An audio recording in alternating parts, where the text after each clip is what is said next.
Hello everyone, Radhe Radhe. कैसे हैं आप लोग? आई होप आप लोग बहुत अच्छे होंगे। मैं भी ठीक ठाक हूँ। स्वागत है आपका अपने चैनल वर्निशी बाय ब्लॉग्स में। मैं शशि बहुत ही प्यारे मौसम के साथ में सुबह के आपको जो है मिल रही हूँ मैं लमसम 5:30 बजे। सबसे पहले तो आपका बहुत बहुत आभार है कि आप इतना बेशकीमती वक्त निकाल के मेरी वीडियो देखने आते हैं। उसके लिए आपका तहे दिल से आभार है, क्योंकि समय से ज़्यादा कीमती कुछ नहीं होता है। फ़िलहाल 5:30 हुआ था। अब पहले के अकॉर्डिंग जो है अंधेरा होने लगा है 5:30 बजे। फिर मैं थोड़ी सी झाड़ू वगैरह लगा के बैठ गई थी। हल्की फुल्की एक्सरसाइज की थी, लमसम वही 10 से 15 मिनट। 15 मिनट बहुत मुश्किल हुआ था कि हो नहीं पाती है ना, सुबह सुबह इतनी जल्दी तमाम सारे काम रहते हैं।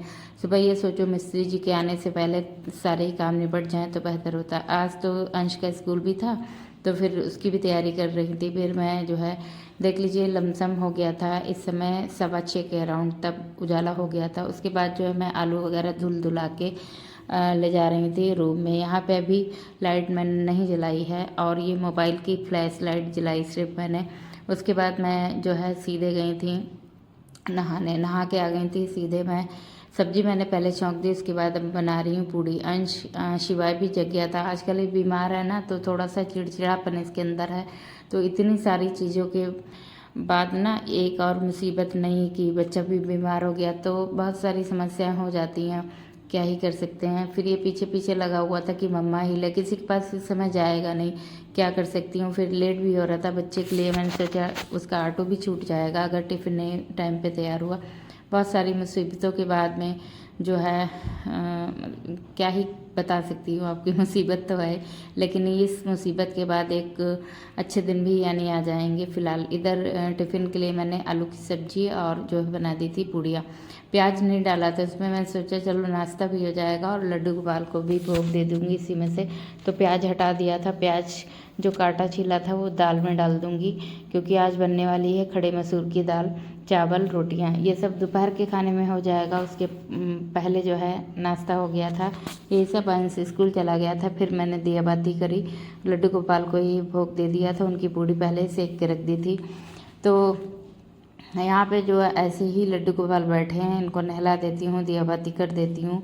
फिर मैंने अंश के डैडी को दे दिया था थोड़ा सा चाय नाश्ता। फिर मैं भी करने बैठ गई थी। मैं सुबह पूड़ी नहीं खाती हूँ, सिर्फ चाय बिस्किट मैंने ले लिया था। अभी देख रहे हैं तखत पे यानी दीवान पे सब कुछ ऐसे ही पड़ा हुआ है। बच्चे सो रहे थे तो फिर यानी शिवाय सो रहा था, तो फिर अब मैं इसको बाद में ही सारा कुछ सही करूँगी जब मेरा खाना पीना बन जाएगा। क्योंकि टाइल वाले मिस्त्री जब आ जाते हैं ना, तो फिर वो कटिंग वटिंग टाइल की करते हैं, तो इससे बहुत धूल धकड़ उड़ता है। तो इससे ये रहता कि पहले ही खाना ना बन जाए तो ज़्यादा अच्छा रहेगा। इधर शिवाय आज थोड़ा सा ठीक लग रहा है, क्योंकि आज उसके फीवर भी नहीं आया है। मैंने दाल सुबह में ही भिगो दी थी, अच्छे से भीग गई थी। इसको प्याज लहसुन और जो है टमाटर के साथ पीस के बनाती हूँ, या काट के भी ऐसे बन सकती है। मेरे चैनल पे कई बार इसकी जो है रेसिपी आप देख चुके होंगे। फ़िलहाल रेसिपी मैंने आज नहीं कोई भी शूट की, उसके बाद डायरेक्ट मैंने खाना वाना बनाया। इतनी मतलब मुसीबतें बढ़ती जा रही हैं। आज तो इतना हुआ ना कि मुझे जो है यहीं पे बर्तन भी धुला के जो है रखने पड़े। जहाँ पे मैं बर्तन धुलती हूँ, जैसे किचन में पहले तो धुलती थी, वहाँ भी सब ऐसे ही पड़ा हुआ है। मतलब बन तो गया, लेकिन अभी कुछ सेट नहीं है, प्लम्बर नहीं आया है तो सेट भी नहीं किया है।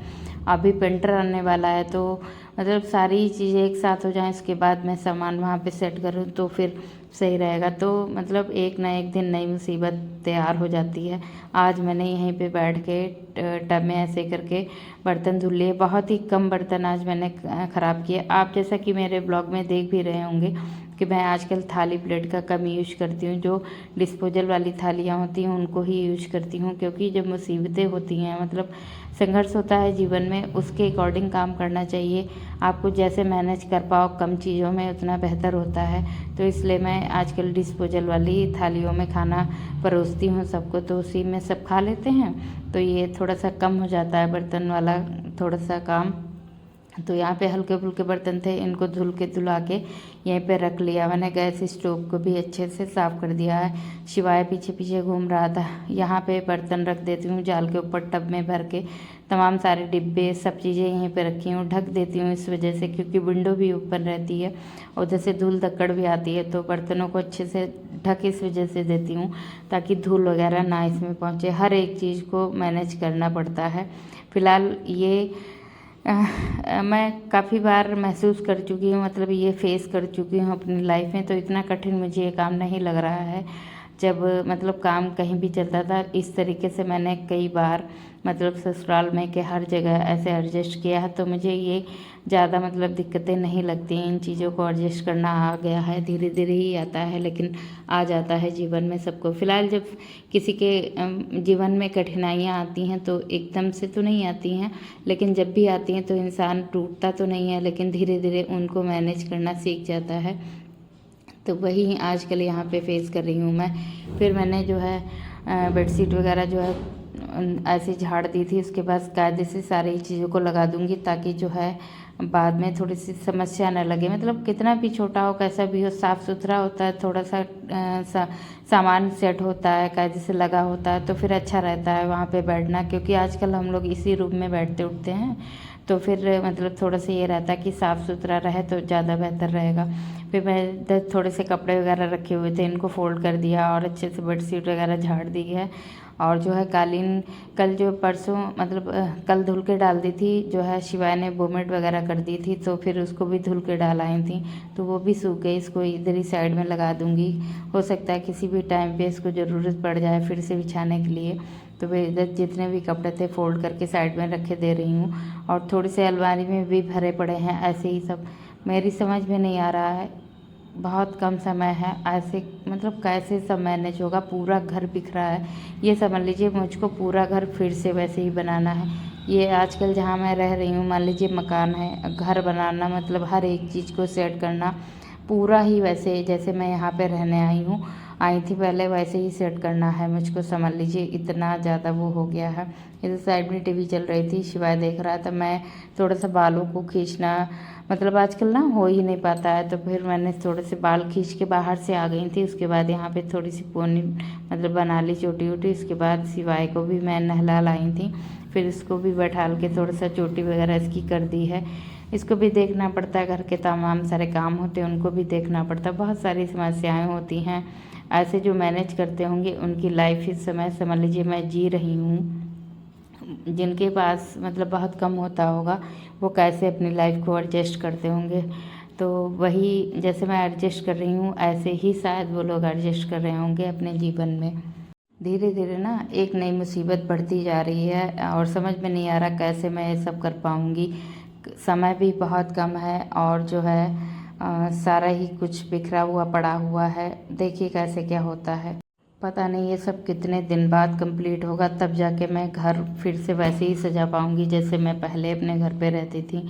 तो फ़िलहाल इधर जो है सारा ही काम वाम देख के आ गई थी थोड़ी देर शिवाय को लिटालने के लिए। शिवाय सो गया था, उसके बाद लमसम हुआ है 2:45 के टाइम पे, तो अंश आ गया था स्कूल से। आज शिवाय ना 3-4 दिन बाद अंश से मतलब बिछड़ा हुआ अंश गया था स्कूल आज, तो फिर बहुत ही वो परेशान हुआ। एकदम से उसकी आवाज़ सुनकर तुरंत उड़ गया कि दादा आ गया है।